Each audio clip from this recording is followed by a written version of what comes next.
Samajwadi party की बांसडीह विधानसभा की बैठक शनिवार को आदित्य मैरिज हॉल में आयोजित की गई, जिसमें मुख्य अतिथि सलेमपुर के सांसद रमाशंकर राजभर विद्यार्थी ने डबल इंजन की भाजपा सरकार पर निशाना साधते हुए कहा कि सरकार विकास के नाम पर विफल रही है और ईमानदार अफसरों को गालियां मिल रही हैं। उन्होंने कहा कि तहसील और थानों में केवल दलाली हो रही है और अधिकारी अपनी जेबें भर रहे हैं।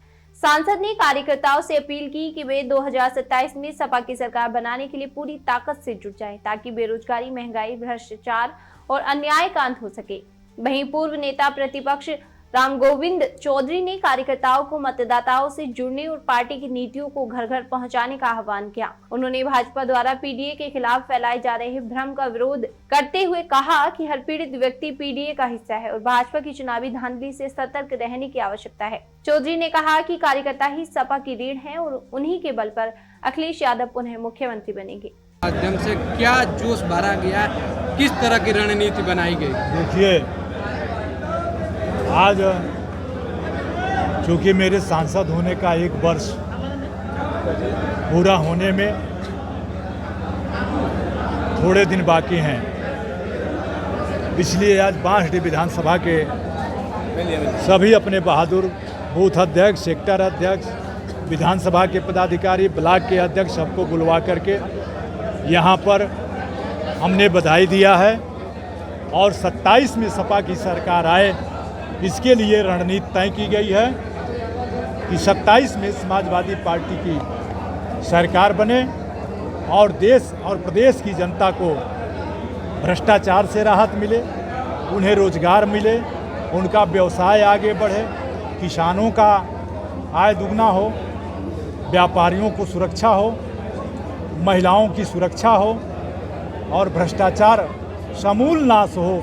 इसके लिए आज समाजवादी पार्टी बांसडीह विधानसभा के कार्यकर्ताओं ने रणनीति बनाई। ऑपरेशन सिंदूर में जिस तरह से ट्रंप की भूमिका रही, ट्रंप ने सीधे सीधे कहा कि भारत पाकिस्तान के जो युद्ध विराम रहा उसकी हमने मध्यस्थता की, रुकवा दिया, परमाणु बम दोनों तरफ से चलने वाले थे। क्या कहना चाहेंगे?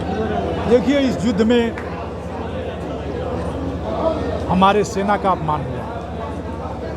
सिंदूर ऑपरेशन सेना का था और जब तक ये बहुत दिनों के बाद ये अवसर आया था, 62-71 हमने देखा था, ये अंतिम मौका था जब हम आतंकवादियों का समूल नाश कर सकते थे। लेकिन कारण जो भी हो, पूरा देश अवाक रह गया कि ये क्या हो रहा है, सिंदूर ऑपरेशन रोक क्यों दे दिया गया।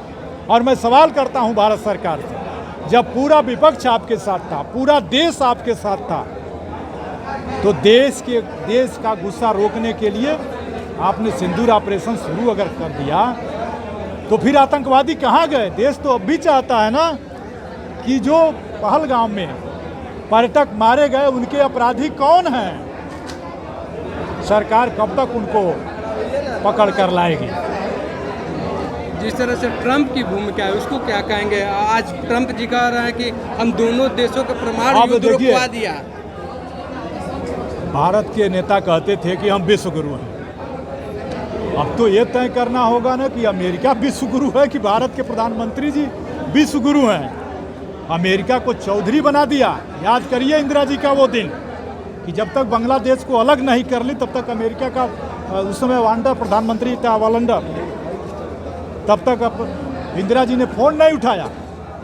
और एक आप प्रधानमंत्री हैं विश्व गुरु, और अमेरिका से के कहने पर आप सैनिकों का सम्मान गिरा दिया। सिंदूर ऑपरेशन चलाए और जो 28 बहनों का सिंदूर धोया था वो तो धोया रह गया, और भी 28 सैनिक हमारे शहीद हुए, उनका भी सिंदूर धो गया। तो ये सिंदूर ऑपरेशन पूरी तरह से भारतीय जनता पार्टी के गलत नीतियों का शिकार हो गया। किस तरह के आप कार्यकर्ताओं में जोश भरे? ये मासिक बैठक थी,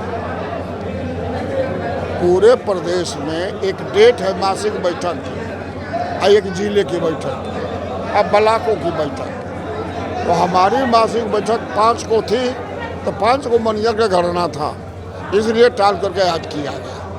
इस मीटिंग में रिपोर्ट ली जाती है कि जो पिछली बार बात हुई उसमें कितना काम हुआ, कितना नहीं हुआ, कितना बाकी है। आज विशेषतर फिर उसी पर हुआ बात कि आगे फिर काम पार्टी को मजबूत बनाने के लिए आप हर जाति धर्म के लोगों से मिलिए, अखिलेश यादव को उपलब्धियों को बताइए और वर्तमान सरकार के विफलताओं की बात को बताइए। मंत्री जी, बलिया जनपद की चर्चित कांड अजय तिवारी अपहरण वाला में जिस तरह के यहाँ के जनप्रतिनिधियों द्वारा यादव समाज के लोगों को टार्चर किया गया, काफ़ी मानसिक उत्पीड़न किया गया, तो ऐसे जनप्रतिनिधियों के संदेश क्या देंगे? और चूँकि मामला वाकई में कुछ अलग निकला। भारतीय जनता पार्टी बेईमान की अंतिम बिंदु की पार्टी है।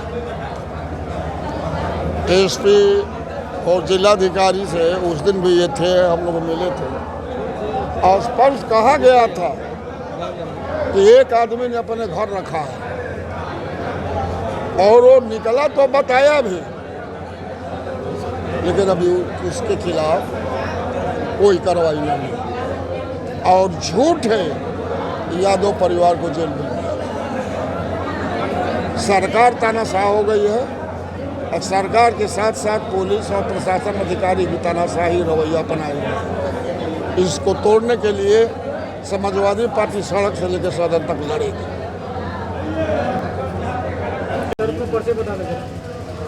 मैं सैनिक प्रकोष्ठ के जिला उपाध्यक्ष कन्हैया यादव, बलिया, समाजवादी पार्टी।